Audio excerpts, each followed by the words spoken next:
വയനാട്ടിൽ നിന്ന് നമ്മുടെ എല്ലാവർക്കും ഇനി ഇപ്പൊ വയനാട് ജാഫറല്ല, ചെതറ ജാഫറായി. നമസ്കാരം സുഹൃത്തുക്കളെ, ഇപ്പോഴും നമ്മളുള്ളത് ചെതറയിലാണ്.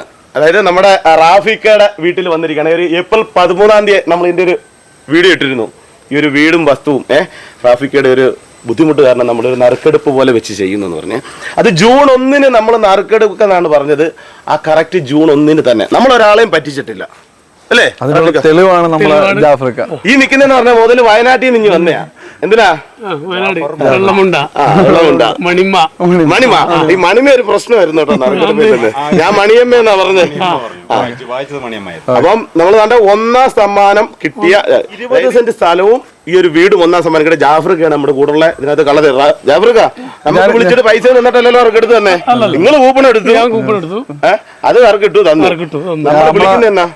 2 കൂപ്പൺ എടുത്തിട്ടുണ്ട് നമ്മൾ.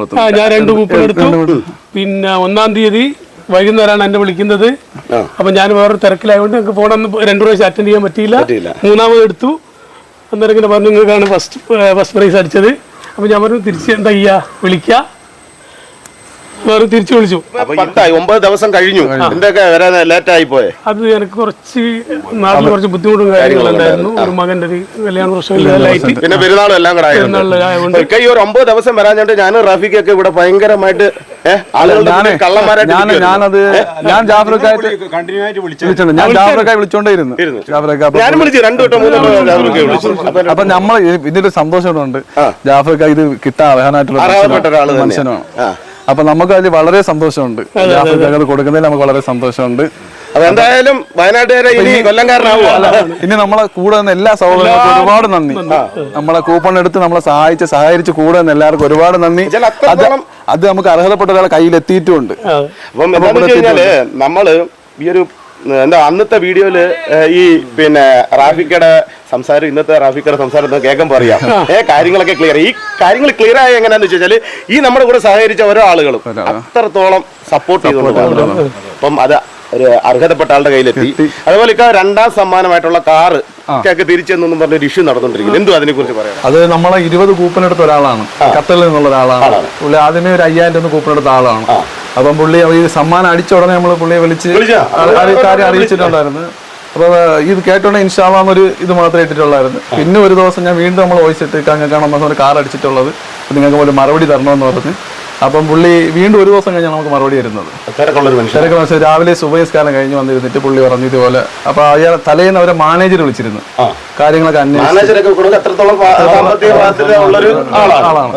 അപ്പൊ വിളിച്ചിട്ട് പുള്ളി നമ്മളൊരു കാര്യങ്ങളൊക്കെ അന്വേഷിച്ചിട്ട് പിറ്റേന്ന് രാവിലെ ആയപ്പോഴാണ് മറ്റേ മനു കാസിം എന്നുണ്ടെക്ക അവരെ മോന്റെ പേര് ഇഷാൻ കാസിം എന്ന് പറഞ്ഞ മോന്റെ പേരിലാണ് കൂപ്പൺ എടുത്തിരുന്നത്. അപ്പൊ മനു കാസിം വിളിച്ചിട്ട് നമ്മളടുത്ത് പറഞ്ഞ് ഈ കാറ് എനിക്ക് എന്റെ മക്കൾക്കോ അതാണ്, അങ്ങനെ വേണ്ട, അത് നിങ്ങൾക്കുള്ളതാണ്.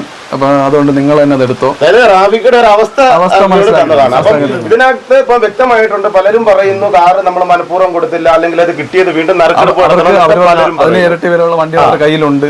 അപ്പൊ നമ്മള് ഇതിനകത്ത് സത്യാവസ്ഥ ഇപ്പൊ ഒന്ന് ക്ലിയർ ആയില്ല. അതിന് വേണ്ടിയിട്ടാണ് ഞാൻ ഇതിപ്പോ ചോദിച്ചത് കേട്ടോ. ആ റാഫിക്കയുടെ ഒരു അവസ്ഥ കണ്ടറിഞ്ഞിട്ട് തിരിച്ചു കൊടുത്തില്ല. പക്ഷെ പലരും ഇപ്പൊ നമ്മളെയൊക്കെ കുറ്റപ്പെടുത്തുന്നു. റാഫിക്ക പറയുന്നത് അത് അങ്ങനെയാണ്, കൊടുത്തില്ല, അല്ലെങ്കിൽ ഇത് വേറെ ആർക്കെങ്കിലും കൊടുക്കണം. വേറെ ആർക്കെങ്കിലും കൊടുക്കണമെന്നുണ്ടെങ്കിൽ അവർക്ക് സമ്മാനം നമ്മുടെ ബാക്കിയുള്ള സമ്മാനങ്ങൾ 2ാമത്തേയും ക്ലിയർ ആയി. 3ാം സമ്മാനം എന്തായിരുന്നു? 3ാം സമ്മാനം ഒരു സ്കൂട്ടിയായിരുന്നു. അപ്പൊ അവർക്ക് അതിന്റെ പൈസ മതി എന്ന് പറഞ്ഞിട്ട് മലപ്പുറത്തുള്ള ആൾക്കല്ലേ അടിച്ചത്. അപ്പൊ പൈസ മതി. അപ്പൊ പിന്നെ അവർക്ക് അതിന്റെ പൈസ അയച്ചു കൊടുത്തു. പുള്ളി ഗൾഫിലാണ്. അപ്പൊ അതിന്റെ വോയിസ് നമ്മൾ ഗ്രൂപ്പുകളിൽ ഇട്ടിട്ടുണ്ട്. അവർ പറഞ്ഞ കാര്യങ്ങൾ. ബാക്കി 4ാം സമ്മാനം ഒരു സ്വർണ്ണ കോയിനായിരുന്നു. നമ്മൾ പത്തനംതിട്ടുള്ള അനി തോമസ് അടിച്ചിട്ടുള്ളത്. പിന്നെ 5ാം സമ്മാനത്തിൽ ഷാൻ ഇവിടെ നമ്മൾ ആയൂര് ആ ഭാഗത്തുള്ള ആൾക്കാർ അടിച്ചിട്ടുള്ളത്. പിന്നെ 6ാം സമ്മാനം ഒരു വാഷിംഗ് മെഷീനായിരുന്നു. അതും അതിന്റെ പൈസ എത്തിച്ചിട്ടുണ്ട്. 7ാം സമ്മാനമായിട്ട് മൊബൈൽ ഫോണായിരുന്നു, അത് എത്തിച്ചിട്ടുണ്ട്. ഒരു LED TV ആയിരുന്നു, അത് അവർക്ക് എത്തിച്ചിട്ടുണ്ട്. 9ാം സമ്മാനമായിട്ട് നമ്മളെ പാങ്ങോട്ട് നമ്മുടെ അടുത്തുള്ള സൈക്കിൾ അത് എത്തിച്ചിട്ടുണ്ട്. അപ്പൊ 9 സമ്മാനങ്ങൾ നമ്മൾ മാന്യമായിട്ട് അവരുടെ കൈകളിൽ കിട്ടിയിട്ടുണ്ട്, കൊടുത്തിട്ടുണ്ട്. അതിൽ ഒരു വ്യക്തിക്ക് മനസ്സരിഞ്ഞു റാഫിക്കയുടെ അവസ്ഥ ഉണ്ട്, അത് തിരിച്ചു കൊടുത്തു. അതിപ്പം റാഫിക്ക് തന്നെ അർഹതപ്പെട്ട സാധനം അല്ലേ? അതുകൊണ്ടാണല്ലോ അദ്ദേഹത്തിന് തന്നെ തിരിച്ചു കൊടുത്തത്. അപ്പം ആ ഒരു രീതിയിൽ നമ്മൾ ഏറ്റെടുത്ത പരിപാടികളെല്ലാം നല്ല രീതിയിൽ നടന്നു. റാഫിക ശരിക്കും പറഞ്ഞു കഴിഞ്ഞാൽ ഇപ്പം ശരിക്കും കൂടെ നമുക്കൊരു അഭിമാനമുണ്ട്. നമ്മൾ പറഞ്ഞ വാക്കിന് നമ്മൾ ഇതിനകത്തൊരു കള്ളത്തരം വെട്ടിപ്പൊന്നുമില്ല. അല്ലെങ്കിൽ വയനാട്ടിലുള്ള ഈ മനുഷ്യരിവിടെ എത്തത്തില്ല. അപ്പം 1ാം സമ്മാനം കിട്ടിയ ജാഫർക്ക് എത്തിയിട്ടുണ്ട്. അപ്പം സമ്മാനം അടിച്ച 1ാം സമ്മാനമായി 20 സെന്റ് പരിപാടി എന്റെ ഈ വീടും ജാഫർക്കാക്ക് നമ്മളതിന്റെ കാര്യങ്ങൾ കൈമാറുകയാണ്. അപ്പൊ എന്റെ ഉമ്മച്ചി ജാഫർക്കാക്ക് കൊടുക്കുകയാണ്.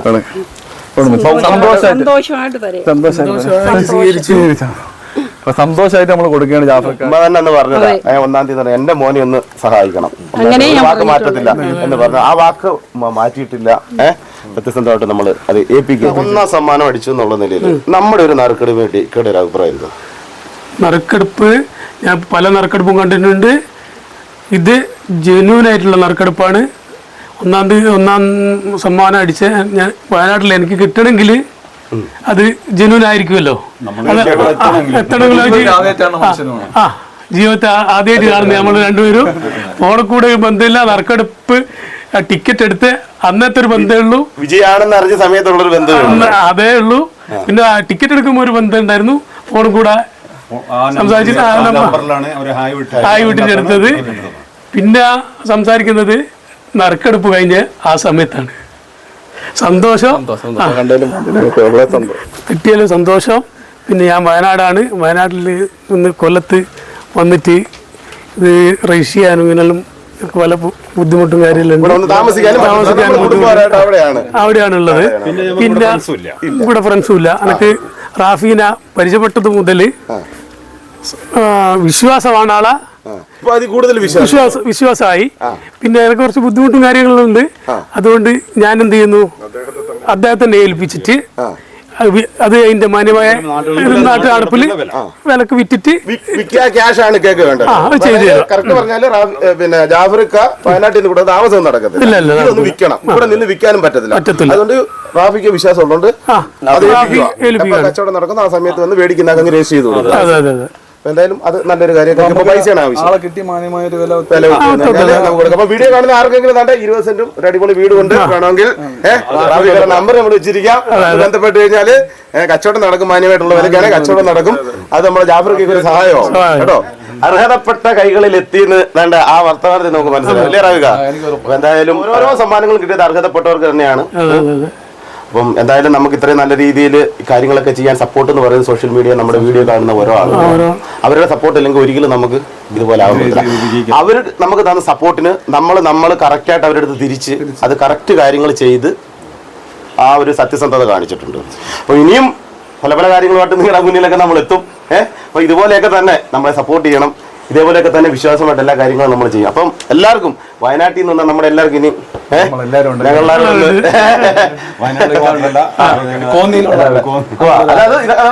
ഇതൊന്നല്ല എല്ലാം നമ്മളെ ഇപ്പൊ നമ്മുടെ ആയി. ഇപ്പൊ വയനാട് ജാഫറല്ല, ചെന്നറ ജാഫറായി. അപ്പം വളരെയധികം സന്തോഷം. നമ്മുടെ ഇന്നത്തെ ഒരു വീഡിയോ നിങ്ങൾക്ക് എല്ലാവർക്കും ഇഷ്ടമായി എന്ന് എഴുതുന്നു. ഇഷ്ടമായെങ്കിൽ ലൈക്ക് ചെയ്യുക, കമന്റ് ചെയ്യുക, ഷെയർ ചെയ്യുക. അടുത്ത വീഡിയോ ഒരുപാട് നന്ദി.